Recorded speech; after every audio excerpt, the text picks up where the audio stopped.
Esta é a terceira conversa que nós fazemos com candidatos presidenciais do campo da esquerda. Hoje recebemos o candidato António Filipe a falar connosco. Nós propomos uma apresentação e fazer uma ou duas perguntas iniciais e depois podemos passar a palavra ao público. António Filipe nasceu em Lisboa em 1963. É jurista e professor universitário, foi membro da Assembleia de Representantes e do Conselho Diretivo da Faculdade de Direito da Universidade de Lisboa. É mestre em Ciência Política, Cidadania e Governação pela Universidade Lusófona e doutor em Direito Constitucional pela Universidade de Leiden. Foi deputado entre 1989 e 2022 e novamente entre 2024 e 2025. Foi vice-presidente da Assembleia da República em 3 legislaturas, 2005-2009, 2011-2015 e 2019-2022. É membro da direção do Grupo Parlamentar do PCP desde 1990. Foi membro da Assembleia Municipal da Amadora entre 1993 e 2001 e da Assembleia Municipal de Sintra entre 2004 e 2019. Em 2001, foi candidato pela CDU à presidência da Câmara Municipal da Amadora, tendo sido eleito vereador. Foi professor auxiliar convidado da Universidade Lusófona entre 2001 e 2012, da Universidade Europeia entre 2012 e 2024 e do Departamento de Ciências Sociais, Políticas e do Território da Universidade de Aveiro. Foi membro do Conselho Geral do Instituto Politécnico de Santarém e foi agraciado com a Ordem do Mérito Civil de Espanha e com a Medalha da Defesa Nacional de primeira classe em Portugal. Confirma? Sim. António Filipe, muito obrigado por aceitar o nosso convite. Eu começaria por uma pergunta que nós colocámos aos candidatos anteriores que estiveram já connosco, que é: o que é que distingue a sua candidatura das outras três? Olha, eu estou mais preocupado em afirmar afirmar a minha candidatura, independentemente de diferenças e semelhanças. O que é que as diferenças e semelhanças devem ser os eleitores a fazer essa avaliação. O que fez avançar com a minha candidatura, eu diria que há duas razões fundamentais. Uma delas, a consideração da situação política nacional e os desafios que o país enfrenta. É que temos uma clara hegemonia da direita nos órgãos de soberania, desde a Presidência da República, uma maioria parlamentar e um governo, apenas para falar nos órgãos da República, mas também em ambas as regiões autónomas, o que lhe dá um poder hegemónico que é significativo relativamente à possibilidade que tem de influenciar a composição de outros órgãos do Estado, nomeadamente a composição do Tribunal Constitucional, a nomeação do Provedor de Justiça, do Procurador-Geral da República, enfim, de um sem número de órgãos do Estado que dependem das maiorias parlamentares que existam.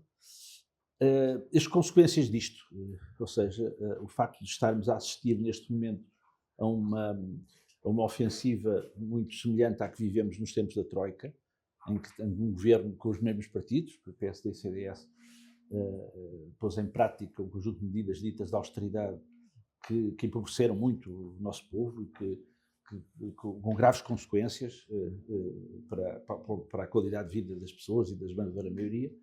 E estamos a assistimos ao regresso dos partidos da Troika à governação, e as consequências fazem-se sentir, nomeadamente na degradação do SNS, na crise profunda do direito no acesso à habitação, com uma ameaça de pacote laboral que visa alterar profundamente a natureza do direito do trabalho, deixar de ser um direito de defesa dos trabalhadores para passar a ser um ramo do direito para a defesa dos interesses empresariais, prejudicando gravemente os direitos fundamentais dos trabalhadores, e as eleições presidenciais são uma oportunidade de fazer frente a esta hegemonia. O que me proponho é um Presidente da República que respeite a Constituição. E a leitura que faço do juramento presidencial, cumprir e fazer cumprir a Constituição, é que devemos olhar para a Constituição não apenas nos seus aspectos formais ou orgânicos, do relacionamento entre os órgãos de soberania, mas também no plano substancial dos direitos que a Constituição consagra e que são, no fundo, aquilo para que se fez o 25 de Abril. Ou seja, o 25 de Abril foi feito na base dos 3 Ds do programa da MFA: democratizar, descolonizar e desenvolver. A democratização e a descolonização fizeram-se, o desenvolvimento também se fez. não temos o país que tínhamos há 50 anos, felizmente. E a Constituição, aprovada em 1976, veio, no fundo, traduzir em forma de lei aquilo para que se fez o 25 de Abril, incluindo o Dia do Desenvolvimento, com a consagração de um conjunto de direitos fundamentais, de natureza não apenas política, mas também económica, social e cultural. E eu acho que aí há um enorme déficit. E as políticas que temos tido ao longo destas décadas têm conduzido a um grande déficit de afirmação de direitos fundamentais, e daí que não haja uma correspondência entre aquilo que as pessoas, aquilo que existe na realidade e aquilo que seria pressuposto em face dos direitos que a Constituição consagra.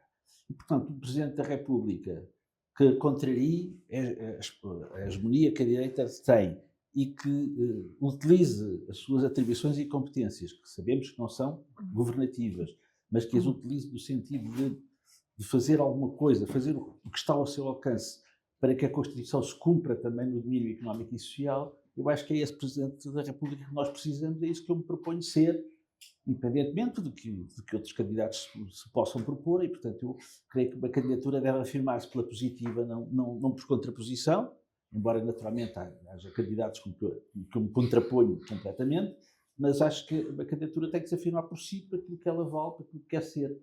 E, portanto, é isso, independentemente de outros candidatos que eu respeito. Não é?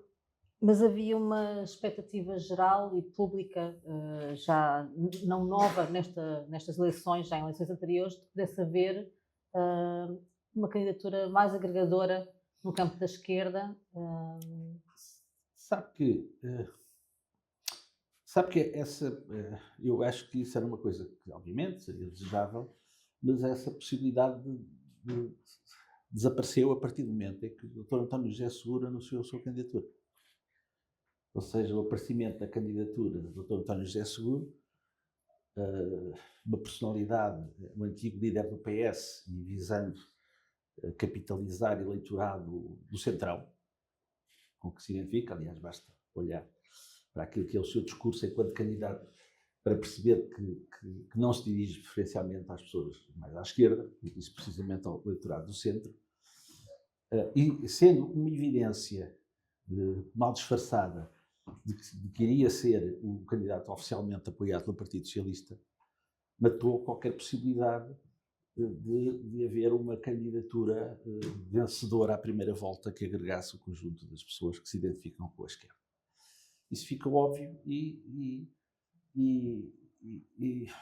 tínhamos duas possibilidades: continuar à espera de Cristo descesse à Terra, não é? Uma candidatura messiânica, ou avançar. E eu achei que tínhamos que avançar, era preciso avançar. E avancei precisamente, não há uma candidatura à esquerda, mas tem que haver. E, portanto, avancei com a expectativa de poder, de facto, ser uma candidatura, protagonizar uma candidatura capaz de agregar vontades e que se identificassem, no fundo, com aquilo que eu me proponho, que é um Presidente da República que seja eleito para cumprir e fazer cumprir a Constituição na sua plenitude. E foi com essa convicção que avancei, é com essa convicção que amanhã vou entregar as assinaturas do Tribunal Constitucional, e é com essa convicção que vou fazer esta campanha eleitoral, com a ideia de que a esquerda está derrotada é manifestamente precipitada. E, portanto, eu creio que avancei, de facto, com a expectativa de poder agregar um conjunto de pessoas que estão inconformadas com o estado a que o país chegou, que acham que precisamos de ter um presidente que seja contraponto ao poder que a direita hoje tem na sociedade portuguesa, e era preciso avançar. Não existia essa candidatura, e a partir do momento em que a minha candidatura avançou, acho que passou a haver. E pronto, e cá estou, nesta luta até à eleição. Eu tenho mais algumas perguntas, mas sem querer saltar muito uma mudança abrupta de tema, eu perguntaria se alguém do público quer fazer alguma intervenção, fazer alguma pergunta. Precisamos mais um bocadinho para aquecer o público, parece. O tempo está... Há aqui 3 sofás, eu sei que são um pouco intimidatórios. Acho que não são mais caros. Não, eles estão disponíveis para sentar. Eu creio que houve aqui um...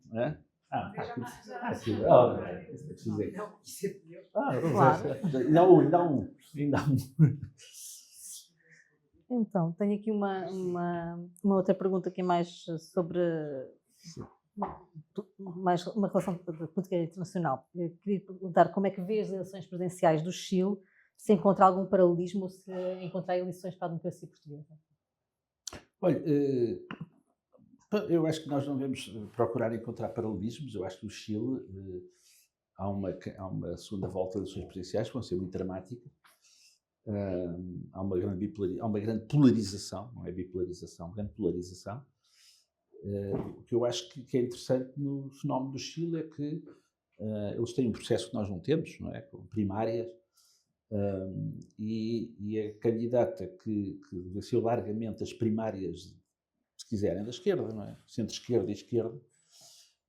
Aliás, como eles dizem mais naqueles países da América Latina, a candidatura oficialista, ou seja, a candidatura que tem o apoio do atual presidente, da atual maioria presidencial e do presidente Gabriel Boric, é a candidata Janete Jara, que é dirigente do Partido Comunista do Chileno e que foi ministra do Trabalho, precisamente, do governo Boric, que venceu largamente as primárias à esquerda e foi a candidata mais votada na primeira volta das eleições chilenas. Vai enfrentar um candidato de extrema-direita. As eleições estão muito polarizadas e, enfim, está tudo em aberto, creio eu. Agora, eu creio que é interessante pensar que as forças democráticas do Chile não tiveram hesitações em apoiar uma candidatura do Partido Comunista do Chile. Eu acho que isso é interessante e creio que sempre também motivo de reflexão podemos ter por cá, não é? Eu creio que vamos lá ver, a convergência das forças democráticas é muito interessante, mas não pode ser de sentido único. Ou seja, a convergência das forças democráticas não pode ser a ideia de pensar que os comunistas têm o dever histórico de apoiar outros e que quando houver um comunista com perfil para poder ser apoiado pelos outros, que não seja. E eu acho que o exemplo do Chile é um exemplo de facto de convergência em que há 4 anos atrás os comunistas apoiaram Gabriel Boric e agora é o contrário. Agora considerou-se que a candidata que reunia melhores condições para disputar a vitória era dirigente do Partido Comunista do Chile. Eu acho que é um exemplo interessante. Enfim, o Chile é um país que já passou por muito, já passou uma ditadura terrível, já lutou muito pela democracia, tem figuras históricas escritas a letras de ouro naquilo que é um movimento democrático e comunista também, nacional, Salvador Allende, a pátria de Allende, a pátria de Neruda, e portanto eu acho que eu acompanho com particular interesse e inquietação também, não é? o que se vão passar no próximo dia 14 de dezembro, que é a segunda volta das eleições do Chile. Não é só pegar exatamente nesta deixa da experiência chilena, porque é interessante, é uma candidata dirigente do Partido Comunista, ao que sei, integrada numa frente cuja designação não me ocorre, mas numa ampla frente de forças de esquerda. E talvez isso me levasse a perguntar porque é que, designadamente para essas eleições, mas infelizmente não foi só para estas eleições, isso acontece, vem acontecendo, porque é que, se é que houve, ou porque é que não houve, alguma tentativa de conversa, de aproximação de oposições, de tentativa de encontrar candidatura comum entre várias forças de esquerda, que não fosse apenas o anúncio de que o António Filipe desceu à terra e, portanto, cá está, não há Cristo, aqui estou eu, e, portanto, é muito bem-vindo seguramente, mas que não tivesse sido antecedido de alguma tentativa de aproximações de posições, porque eu acho que essa é a grande diferença face a experiências como a do Chile. Portanto, vale a pena sublinhar que é uma candidatura comunista, mas vale a pena sublinhar que há esforços muito grandes de convergência prévia.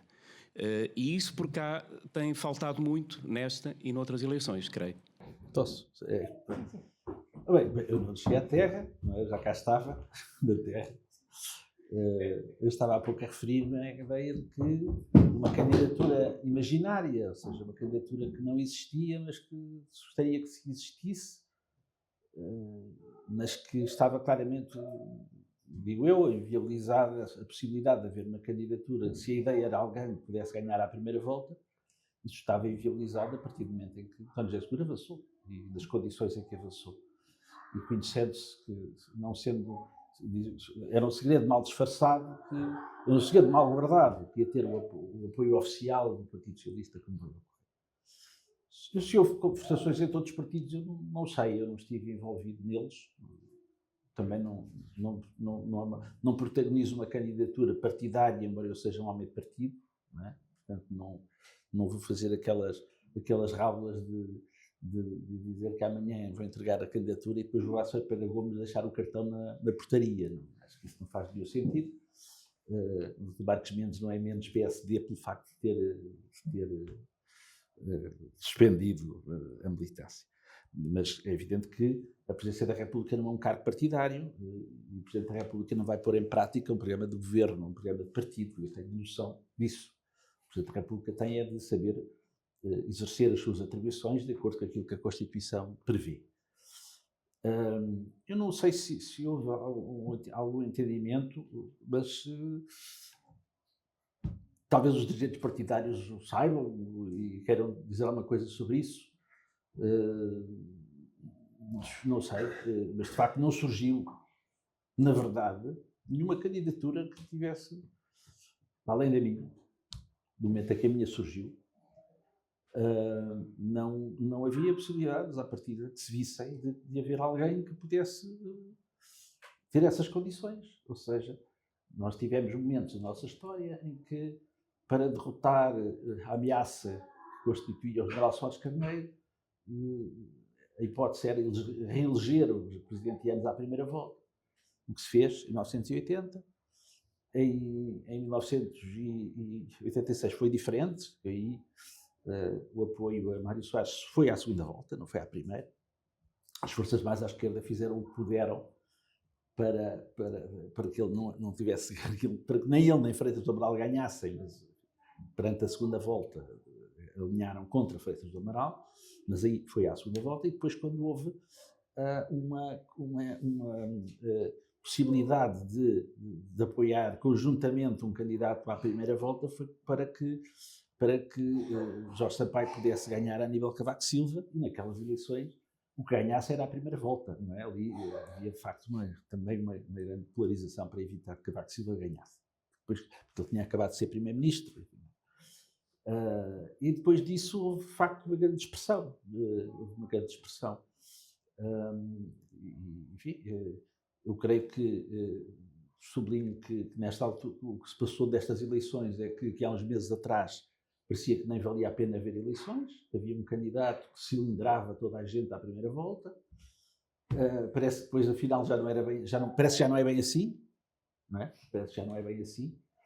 A partir do momento em que as pessoas começaram a pedir ao candidato que se explicasse ao que é que vinha, as explicações não têm sido muito convincentes.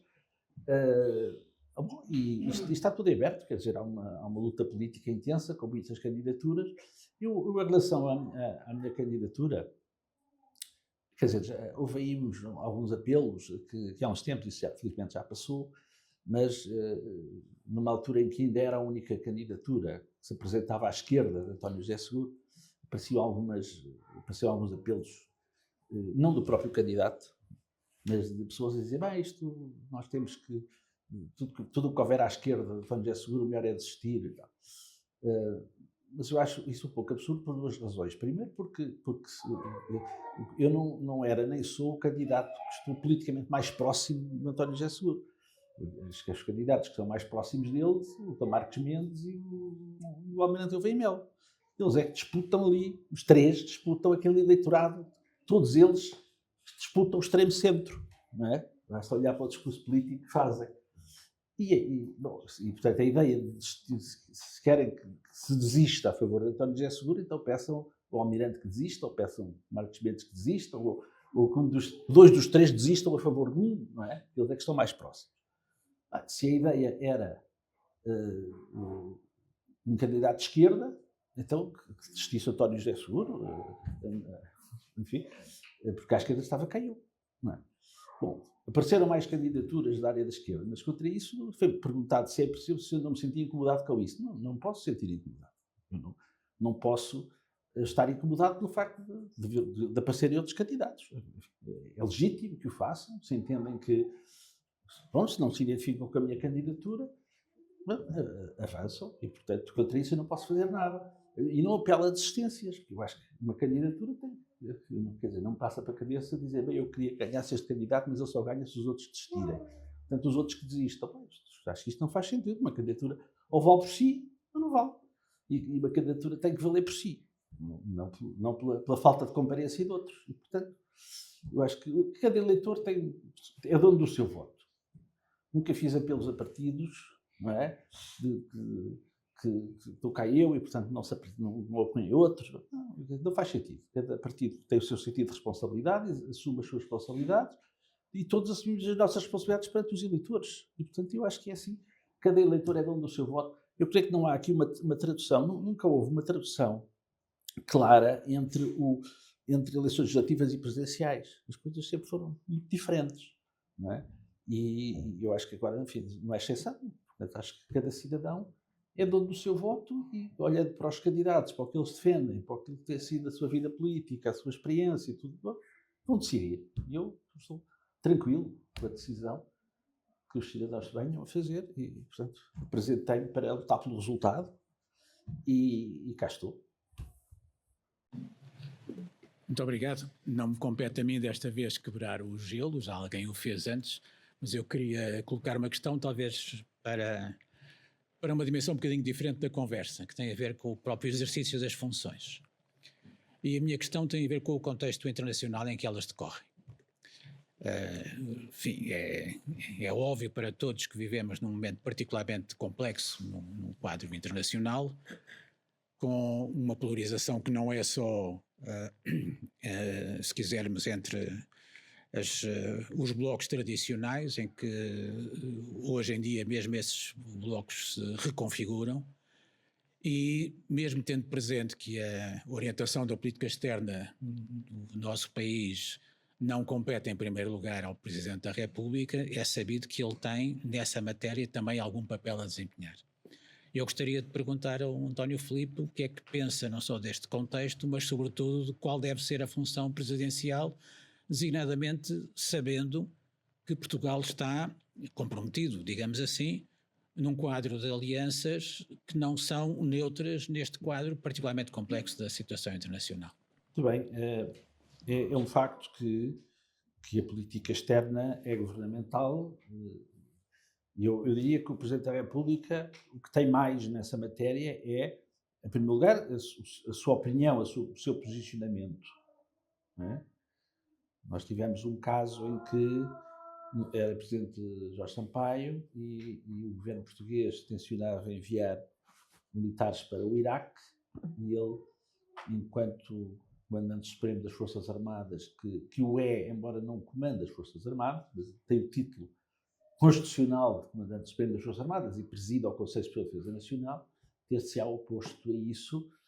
E então o governo encontrou uma solução habilidosa que foi enviar a Guarda Nacional Republicana. Enviou a GNR, porque aí o GNR, sendo militar, não é nenhum ramo das Forças Armadas, não está sob a tutela do Ministério da Defesa, mas do Ministério da Administração Interna, e aí o Presidente não tem o mesmo estatuto e, portanto, contornou-se essa decisão, mas ficou claro que o Presidente da República não via com bons olhos que as Forças Armadas fossem envolvidas naquele país, naquele teatro de operações. E, portanto, aí é um exemplo em que a opinião do Presidente e a legitimidade própria do Presidente teve o seu peso. Bom, podemos dizer, bem, o governo poderia ter insistido, poderia ter imposto, criaria um conflito com o Presidente da República que não quis protagonizar, aliás, porque o apoio à guerra do Iraque não era muito popular entre os portugueses, como se sabe, não é? Aquela célebre inclusão de Portugal na fotografia da base das Lajes, enfim, é no mínimo embaraçosa para quem a protagonizou. Ora bem, portanto, eu acho que o Presidente da República, mesmo sabendo que a política externa é conduzida pelo Governo, acho que deve posicionar-se, tendo em conta a relevância dessas matérias, e eu acho que os candidatos também se devem posicionar sobre isso. Eu creio que vivemos um momento complicado e tem sido muito invocado a ideia de que nós temos compromissos internacionais e, portanto, não podemos fugir a eles. Eu creio que o facto de participarmos em organizações internacionais não nos obriga a ter uma posição subserviente nessas organizações internacionais. Nós sabemos que a NATO é uma organização, Portugal pertence à NATO, creio que não está no programa de nenhum candidato a Presidente da República de defender a saída da NATO, até que isso seria uma posição inglória, porque não é uma decisão presidencial que determina a que organizações é que pertencemos ou deixamos de pertencer, e portanto a nossa presença na NATO é um facto, a menos que um dia haja um governo, uma maioria parlamentar convergente com o Presidente da República que acha que Portugal se deve sair, não, isso não está em cima da mesa, mas eu creio que essa ideia de que o Tratado da NATO tem um artigo 5º, o artigo 5º diz que atacar um é o mesmo que atacar todos, significa que se algum se envolver numa guerra temos que nos envolver todos, eu acho que não é? Aliás, já aconteceu, países da NATO envolverem-se em guerras e nós não nos envolvemos nelas. Aconteceu isso em vários teatros de operações da NATO. Nas muitas guerras que a NATO tem provocado, nós não tivemos um envolvimento direto, apesar de... e, portanto, eu acho que Portugal deve ter uma voz própria. Aliás, a NATO, sabemos que há uma potência dominante na NATO, mas também sabemos que formalmente, pelo menos formalmente, as decisões são tomadas por consenso.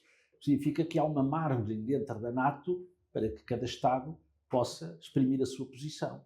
E eu acho que há um reduto da nossa soberania.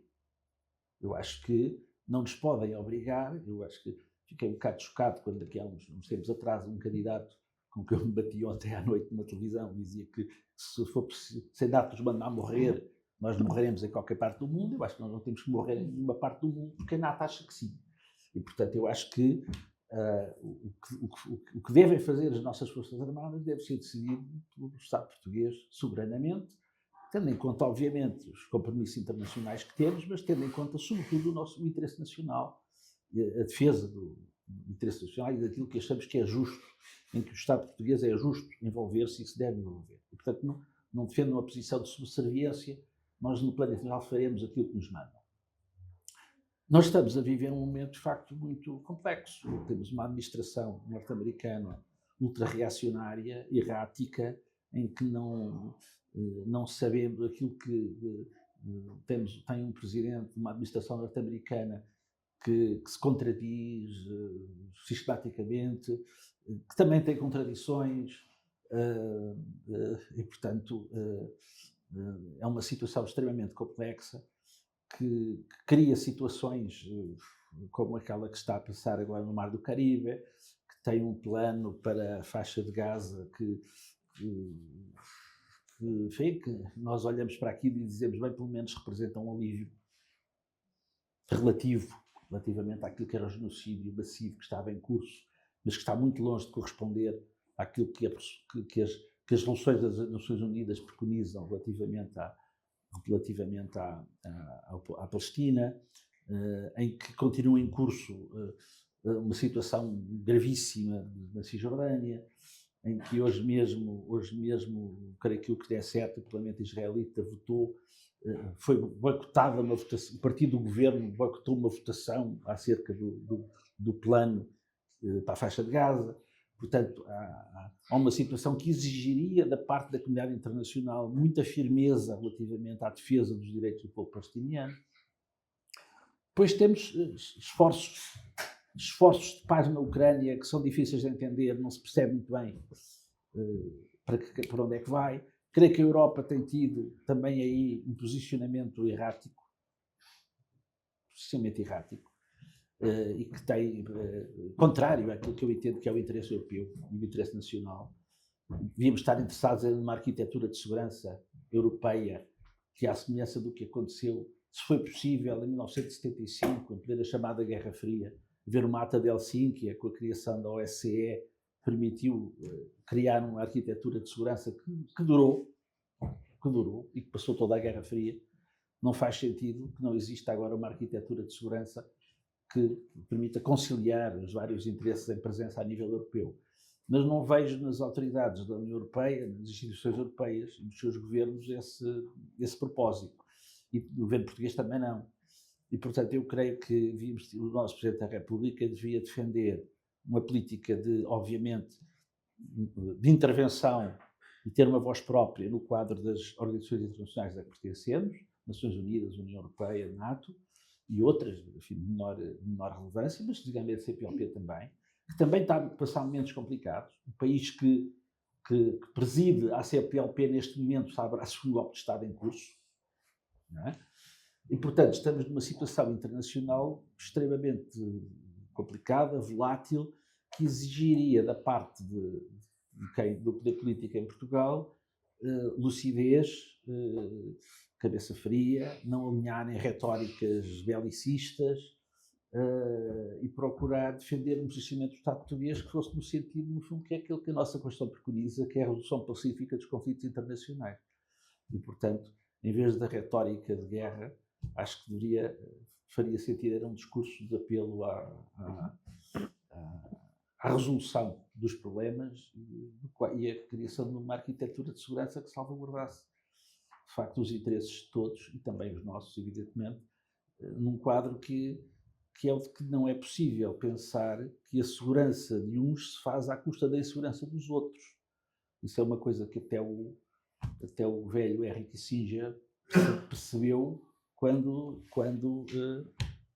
estabeleceu relações com a República Popular da China no tempo de Nixon. E, portanto, eu acho que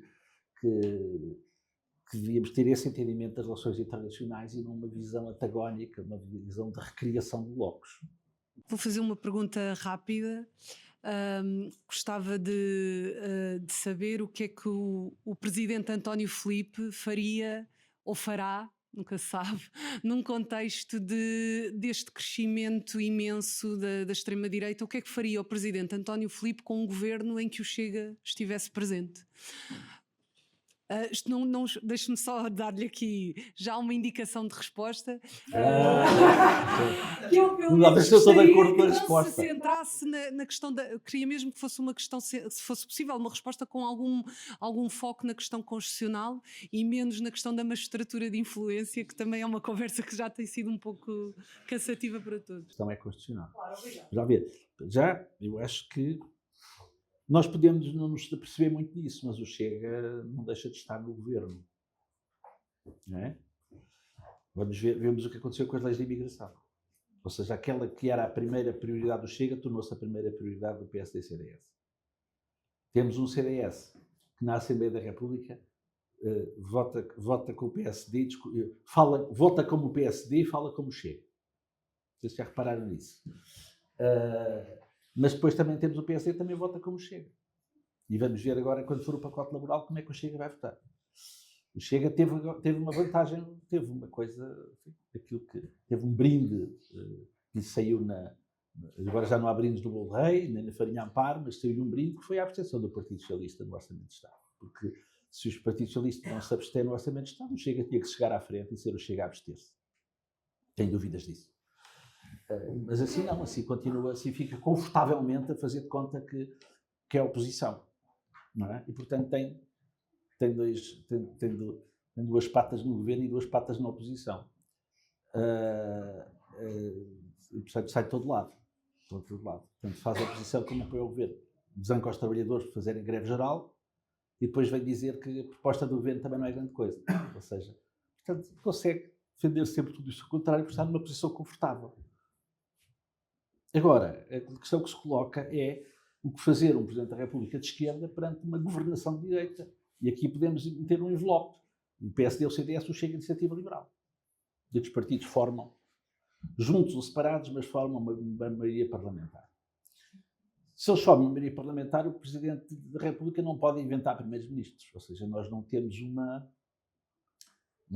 um sistema político francês em que o Presidente presida ao Governo e depois troca de Primeiro-Ministro.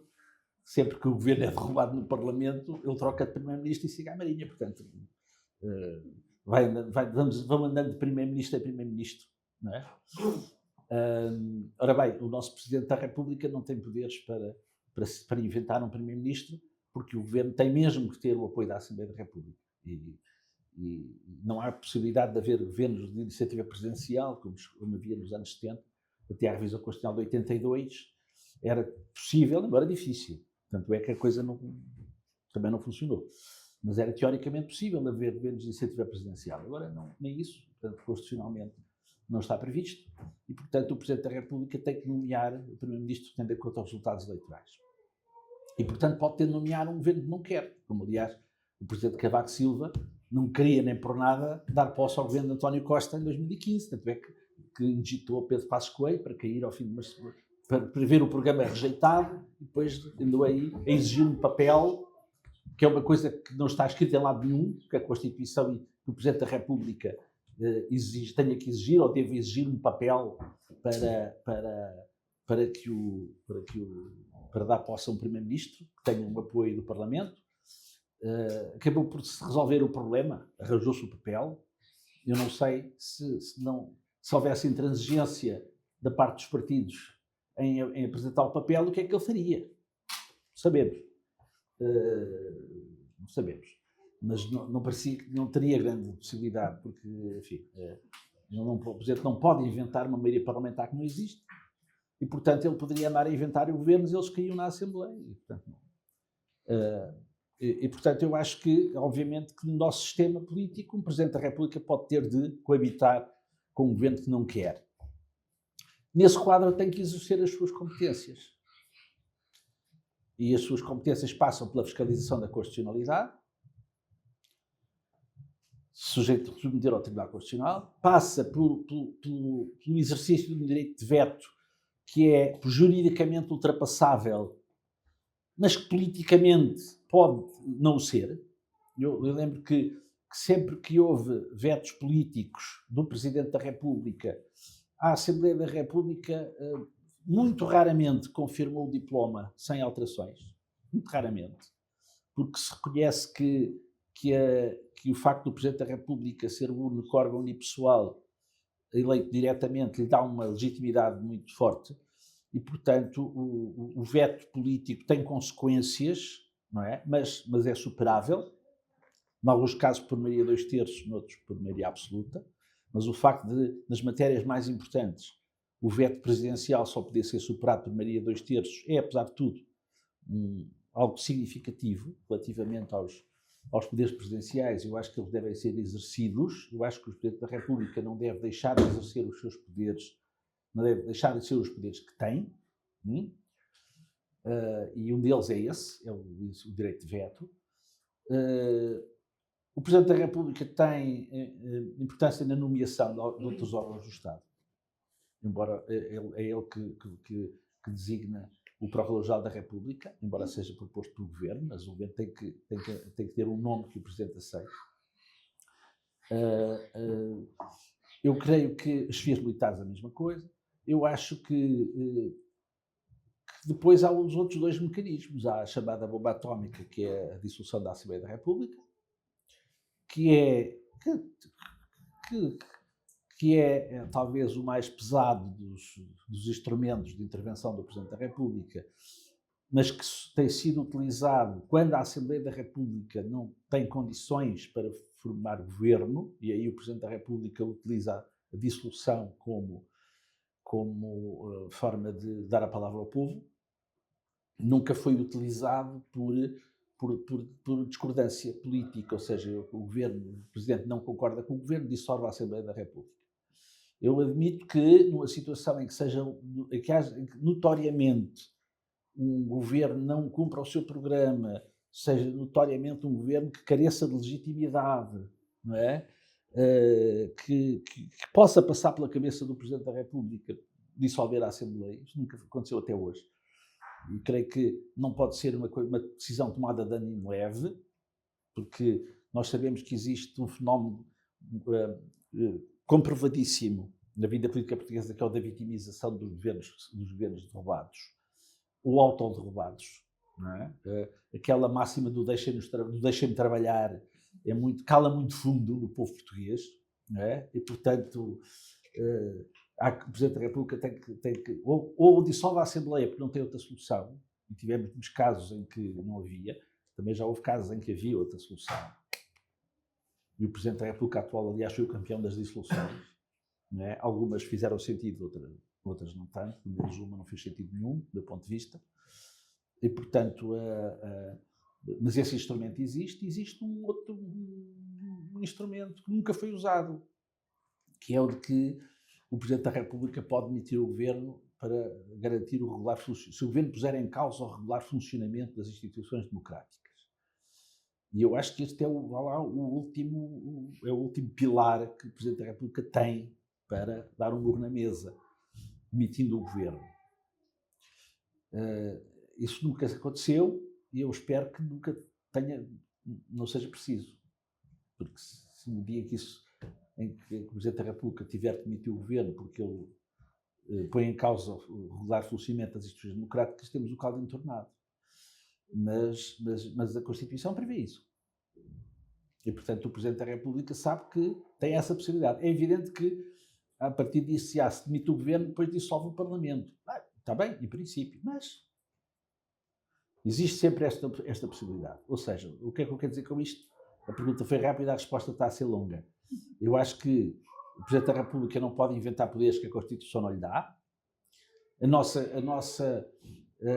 não quero com isto diminuir a importância do cargo. O cargo é importante, mas a ideia de que o Presidente da República pode fazer tudo e mais alguma coisa não é real. Não é? O Presidente da República pode ter de atuar relativamente a um governo que seja profundamente adverso. E ele tem que atuar, ele tem margem para atuar, mas tem que o fazer no quadro da Constituição. Não pode estar a inventar coisas. Agora, nós vimos situações em que, por exemplo, perante uma maioria absoluta de PSD de Cavaco Silva, o Presidente Mário Soares, no seu segundo mandato, com grande habilidade, foi conduzindo a vida política com um conjunto de iniciativas que, de certa forma, embaraçaram o governo relativamente a algumas das suas medidas. Lembro de ele ter promovido o Congresso de Portugal com Futuro, não é? Aquilo não estava previsto em lado nenhum na Constituição que o Presidente da República podia promover congressos, mas também não há nada na Constituição que o proíba. Portanto, até lá eu fui lá, era jovem na altura, ainda lá fui dizer umas coisas. Portanto, ou seja, o Presidente da República pode ter iniciativa política, desde que o faça no quadro da Constituição. Não vai inventar órgãos que não existem, isto não é um concurso de ideias.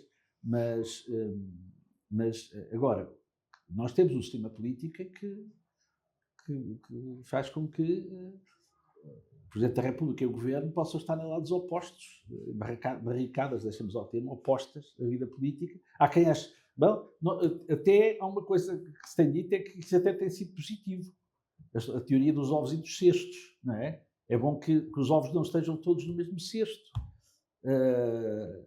Eu cá preferiria que os ovos estivessem todos no cesto da esquerda, desde que ela soubesse ser exatamente, comportar-se como tal, não é? Que na verdade, enfim, nunca existiu muito, mas e portanto neste momento estão todos dos cestos, dos ovos estão todos no cesto da direita, e eu acho que tenho ainda a expectativa de que nas presidenciais se possa equilibrar um bocadinho o peso dos cestos, mas é com isso que temos que viver. Temos que ter a ideia de que o Presidente da República, como num passo de mágica, muda a correlação de forças. Eu acho que seria muito significativo, ou seja, eleger um Presidente de esquerda nessas eleições seria um sinal de que a correlação de forças estava a mudar. Mas isso depois tinha que ter tradução de outras eleições. Não é? Mas isso, temos o futuro à nossa frente. Eu não sou derrotista. Eu acho que estamos a passar uma fase muito complicada. É evidente, não é? Muito complicado. Mas eu acho que já saímos de outras e acho que apesar de tudo as forças democráticas ainda cá estão, não é? E acho que estamos a passar uma fase complicada, mas não é? Atrás dos tempos vêm tempos e, portanto, eu acho que não podemos desarmar, não podemos desistir, deitar a toalha ao chão. Eu acho que no seguimento daquilo que estava a dizer relativamente aos tempos que estamos a atravessar e de facto até pela conjuntura das alterações à lei do trabalho, este pode ser um tema que mobilize não só aquela que é a esquerda militante, no sentido das várias esquerdas que estão convictamente contra, mas de facto, e por ser uma alteração que acaba por ter uma magnitude tão grande e para tanta gente, este pode ser um tema que eu acho que, se for bem aproveitado, pode trazer muita gente para uma causa que de facto é justa e para consciencializar sobre os perigos que este conjunto de alterações pode ter.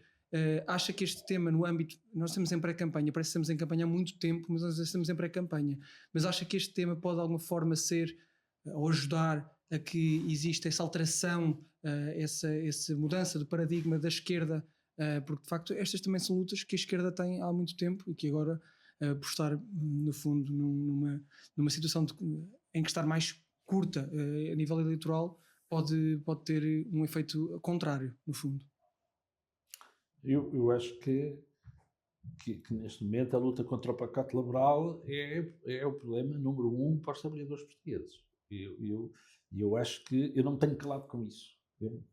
Todos os debates em que tenho participado, logo a primeira carta que eu quero sempre puxar é do pacote laboral. Porque eu acho que os candidatos têm de pronunciar-se claramente sobre isso. Não é? E nós temos aqueles que estão de acordo com o pacote laboral, designadamente o PSD, CDS e Iniciativa Liberal, isso é muito claro. O Chega também, mas depois, em vez de pronunciar sobre o pacote laboral, diz mal das greves, não é? Para que não se perceba que está do lado do patronato. E depois há candidatos que estão no meio da ponte, estão a dizer que isto é preciso, é negociação, vamos lá ver o que é que sai da reunião com o GT. Não. Eu acho que eu estou claramente do lado solidário com os trabalhadores e espero que haja mais candidatos que estejam, enfim. Eu acho que...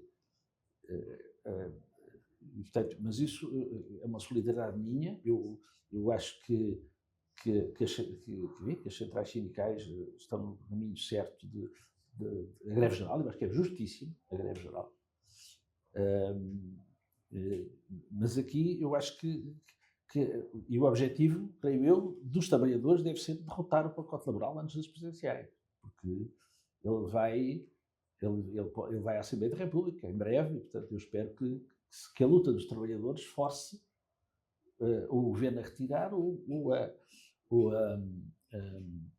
Assembleia da República a rejeitá-lo, porque eu creio que a resistência que os trabalhadores têm manifestado, o propósito de avançarem para a greve geral e a adesão que a greve geral está a suscitar, está a inquietar o governo e as confederações empresariais, que aliás estão a desencadear já todo um conjunto de uma bateria enorme, não é? Já põe aí toda a imprensa económica e toda a comunicação social dominada pelo poder económico a caluniar a greve geral, a dizer que isto é uma greve política, como se não fosse política a apresentação do pacote laboral, como se o pacote laboral não tem nada a ver com política, não é? E, portanto, eu acho que este pacote laboral justifica uma enorme resistência. Eu acho que não podemos correr o risco de achar que, pelo facto de estarmos contra este pacote laboral, até acharmos que o Código de Trabalho é bom. Não é, o Código de Trabalho é péssimo. O Código de Trabalho que temos é o resultado já de 24 alterações em cima do Código do Magão Félix, de 2003, que alterou aspectos estruturantes do direito do trabalho, designadamente a eliminação do princípio do tratamento mais favorável do trabalhador, que é o princípio histórico do direito do trabalho, segundo o qual os trabalhadores, a lei estabelece mínimos que os trabalhadores podem ultrapassar em sede de contratação coletiva, e, portanto, o Código Magão Félix veio estabelecer desde logo que há normas de trabalho que são imperativas e, portanto, que a contratação coletiva não pode ser mais favorável, mas pode ser menos favorável, não é? Portanto, houve uma inversão deste princípio, permitir a caducidade dos contratos coletivos por denúncia unilateral, portanto, em que a Associação Empresarial denuncia, ou seja, acabar com aquela regra de que um contrato coletivo tem de ser substituído por outro, e, portanto, permitir a caducidade, que uma Associação Empresarial possa fazer caducar contratos coletivos, havendo até associações empresariais que se dissolveram para que os trabalhadores não tivessem interlocutores em sede de contratação coletiva, que é uma coisa extraordinária, na área dos seguros, digamos. Bom, mas é em cima disso que em cima de um Código de Trabalho que já tem um vastíssimo cardápio de precariedade, não é? Vem alterar mais 100 normas, mais ou menos 100 artigos do Código de Trabalho, que é uma coisa grande, uma ofensiva de grande amplitude. E, portanto, e acho que se justifica plenamente que os trabalhadores se procurem mobilizar. E acho que essa mobilização dos trabalhadores, a unidade dos trabalhadores não é uma unidade interpartidária. Ou seja, os trabalhadores que vão ter que se manifestar contra o Código de Trabalho, que vão ter que aderir à greve, vão ter que ser mobilizados para aderir à greve, para vencer resistências, medos, chantagens, não é, vamos juntar aqui os trabalhadores do PCP, do PS, do LIVRE, do Bloco, para fazer greve. Não, a unidade dos trabalhadores é outra coisa. E provavelmente, eu espero que muitos trabalhadores que votaram no Chega, no PSD, no AD, que estejam na greve geral. Não é? E depois passar o descontentamento social à consciência política é de outro patamar. E aí sim, aí já entram os partidos, já entra a luta eleitoral, já entra, se quiserem, os candidatos presidenciais, ao seu nível. E isso tem que ser feito, mas para já, fundamental a unidade dos trabalhadores, porque a grande prioridade é que eles consigam derrotar este pacote liberal. Porque é o retrocesso civilizacional grande se esta alteração, porque eles depois têm lá, eu acho que esta proposta é tão absurdamente ofensiva que eles esperam lá coisas para cair. Por exemplo, aquela história de pôr em causa o direito à amamentação é um caso típico daquelas que é tão chocante, não é? Toda a gente está contra aquilo e o governo depois diz, pronto, então está bem, sim senhor, o governo é muito dialogante e esta cai, mas é para manter as outras. Não é? É pedir tudo para conseguir muito. Eles sabem à partida que há 2 ou 3 que são para cair. E procurar com isso dizer, então afinal o governo já se deu tanto, o que é que vocês querem mais? Não é? E eu acho que, eu tenho ouvido muitos alertas sobre isso, eu creio que os trabalhadores estão alerta para isso. Não é? O facto de caírem 2 ou 3 coisas que lá estão não torna a proposta numa proposta boa. Eu creio que esta é a luta do momento contra o pacote laboral, enfim, e a ajuda que eu puder dar. Eu não posso fazer greve, mas não vou fazer ações de campanha nesse dia, a não ser estar solidário com os trabalhadores e eventualmente estar presente junto a algum piquete de greve, enfim, para manifestar essa solidariedade. Mas não tenciono participar nem em debates televisivos, enfim, não tenciono fazer ações outras que implicassem pôr gente a trabalhar. Eu uma vez participei num programa de televisão que era gravado, que era do Hermano José, convidou-me para ir a um programa dele. E esse programa caiu em cima daquela última greve geral que houve, foi 2012, não foi? A última greve geral, deve ser sido para aí. E o que disse à produção foi, eu só participo nesse programa se as gravações ocorrerem fora do dia da greve geral. E então começámos a gravar à 00:30 do dia seguinte.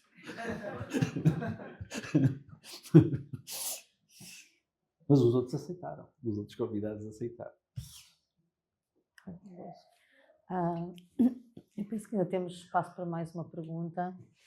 Saber se tem algum tipo de reflexão sobre esta imensa viragem à direita da sociedade portuguesa, o impacto que isto obviamente está a ter nas eleições presidenciais e como pensa que eventualmente isso se pode contrariar. Olha, eu acho que contrariar, isso gostaria eu de saber, ou seja, eu acho que é pela luta, quer dizer, tem que ser, não nos podemos baixar os braços, não podemos deixar a toalha ao chão, temos que lutar em todas as frentes, não há outro caminho. Bom, explicar esta viragem à direita, eu acho que é um grande trabalho que os sociólogos vão ter e haverá muitos estudos sobre isso, muitas opiniões, há de facto fenómenos que se têm verificado, não é? Podemos falar de várias coisas, muitas vezes há pessoas que se centram mais no problema das redes sociais e a forma como a extrema-direita manobra as redes sociais de uma forma extremamente profissional, isso é sabido, há muitos estudos já sobre isso. A comunicação social dominante, quer dizer, não vamos pensar que quando o líder da extrema-direita tem mais de 100 entrevistas num ano nos canais de televisão, isto quer dizer alguma coisa. Quer dizer que os donos dos média estão claramente interessados em jogar a cartada da extrema-direita. Eu acho que, aliás, o poder económico, perante a crise das democracias liberais, nós estamos a assistir um mal-estar social muito grande, um descontentamento social muito grande, com o facto de termos uma geração que sente que está a viver pior do que viveram os seus pais, e portanto este neoliberalismo, estas décadas de neoliberalismo em cima, criaram de facto um descontentamento social muito grande que se traduz na crise dos partidos tradicionais das democracias liberais, e aí o poder económico joga a cartada da extrema-direita para impedir que haja uma alternativa à esquerda. Isso parece-me claro, e portanto a promoção dos partidos de extrema-direita pelo mundo inteiro, com uma fortíssima promoção mediática, eu acho que isso é um dado indesmentível e tem influência. Quer dizer, quando temos o líder da extrema-direita, mais 100 entrevistas por ano, vamos ver aquelas coisas do espaço ocupado na comunicação social pelos vários agentes políticos e vemos ali uma figura destacadíssima sobre todas as outras, isto quer dizer alguma coisa. Dizem-me, pois está bem, mas como ele dá audiências, eles querem audiências. Está bem, mas isso não explica tudo. É evidente que há ali uma orientação clara aí junta-se a fome com a vontade de comer. Quer dizer, ele dá audiências e nós queremos que ele dê audiência. E queremos dar-lhe audiência. E depois, claro, há uma evolução da situação política portuguesa que foi desfavorável. Eu acho que reparem que o maior crescimento da extrema-direita, quando passa de 12 para 50 deputados, foi em cima de uma maioria absoluta do PS. Eu acho que isto é motivo de reflexão. Ou seja, porque houve aqui uma situação em que as pessoas... Houve uma operação de vitimização do Partido Socialista, houve aquela inexplicável dissolução da Assembleia da República, no facto de um orçamento de Estado de um governo minoritário ter sido rejeitado na generalidade. Eu diria que à partida aquilo que se pode chamar uma dissolução fútil. Quer dizer, quando um partido minoritário avança com uma proposta de orçamento, ele tem que a negociar. Não pode pensar que atira com a proposta contra a parede e espera que ela passe, não é? E foi isso que o Partido Socialista fez naquela altura. Foi achar, bom, se houver aqui uma operação de vitimização bem feita, nós chegamos à maioria absoluta. E foi isso que fez. Ou seja, não há por acaso que cortou as pontes com os partidos à sua esquerda relativamente à possibilidade de negociar um orçamento de Estado que pudesse ser viabilizado naquela altura para 2022. E o Presidente da República, com o seu voluntarismo, tinha ameaçado que se o orçamento for chumbado, há eleições. Mas porquê? E depois cumpriu a ameaça, não é? E claro, a vitimização em Portugal sempre foi um rendimento garantido, e a operação de vitimização do Partido Socialista funcionou em pleno e, portanto, teve uma maioria absoluta, nunca vista. E essa maioria absoluta foi um desastre. Foi um desastre. E traduziu-se em quê? Traduziu-se em 50 deputados do Chega. Eu creio que houve aqui, de facto, uma evolução da vida política portuguesa que foi também uma coisa um pouco atípica no meio disto tudo.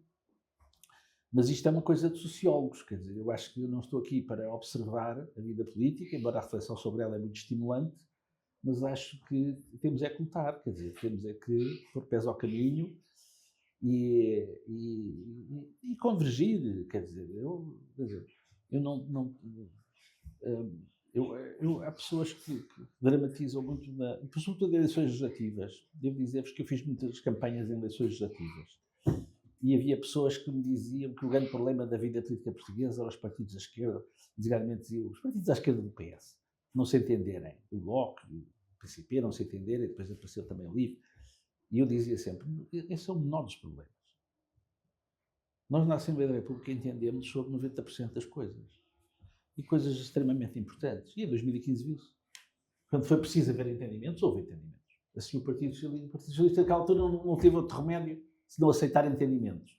A partir do momento em que achou que já não precisava deles, dispensou-os, os resultados que infelizmente conhecemos. Mas é evidente que há todo o campo para que haja entendimentos. Infelizmente nas presidenciais não estará a ser assim, mas enfim, eu pela minha parte farei o que puder, apresento-me, fico com aquilo que defendo, com a forma como eu entendo que o Presidente da República deve olhar para a Constituição e deve atuar em função dela, mas nós vamos todos sobreviver às eleições presidenciais e depois temos que estar cá para as lutas que hão de vir. Se tivermos um Presidente da República do nosso lado, acho que é bom. Acho que é bom. E, portanto, é para isso que devemos lutar para já. Mas que esteja mesmo do nosso lado, não esteja em cima da ponte, que é o que, enfim, pode acontecer, mas, enfim, os portugueses decidirão. É só porque o António Filipe falou da convergência agora e falou eventualmente até de um papel que poderá ter até quando as eleições